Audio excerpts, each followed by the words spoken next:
તો એક જ ફાર્મમાંથી ક્રોપ્સ, પોલ્ટ્રી, ફિશિસ, એનિમલ્સ રાખી શકાય અને ઇન્કમ કમાઈ શકાય. તો આ છે IFS એટલે કે ઇન્ટિગ્રેટેડ ફાર્મિંગ સિસ્ટમ.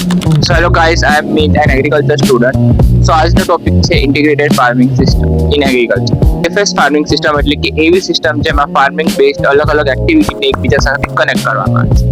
એટલે કે poultry, animal husbandry, crop production, horticulture, floriculture એ બધું જ એક ફાર્મ પર કરવામાં આવે છે, જેનાથી તે ઇન્ટરકનેક્ટ થઈને આપણો ઇનપુટ કોસ્ટ ઘટે છે. એટલે કે જો આપણે એક એક્ઝામ્પલ થ્રુ સમજીએ તો આપણે poultry, crop production, animal husbandry, biogas અને ફિશરીઝ કરીએ તો ક્રોપ પ્રોડક્શનમાંથી જે ગ્રીન ફોરેજ હશે, રફેજ હશે, એ બધું આપણે એનિમલ હસબન્ડરીમાં કામ આવશે.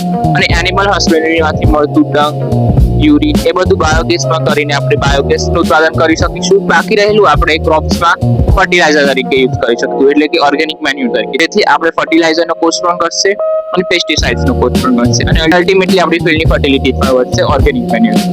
પછી ફિશરીઝમાં યુઝ કરેલ વોટર આપણે ક્રોપમાં ઇરિગેશન તરીકે યુઝ કરીશું. પોલ્ટ્રી માટે યુઝ થતા પદાર્થો આપણે ક્રોપ પ્રોડક્શન માટે મળી રહેશે.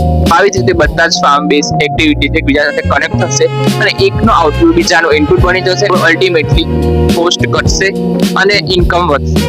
તો આ હતું IFS એટલે કે integrated farming system in agriculture.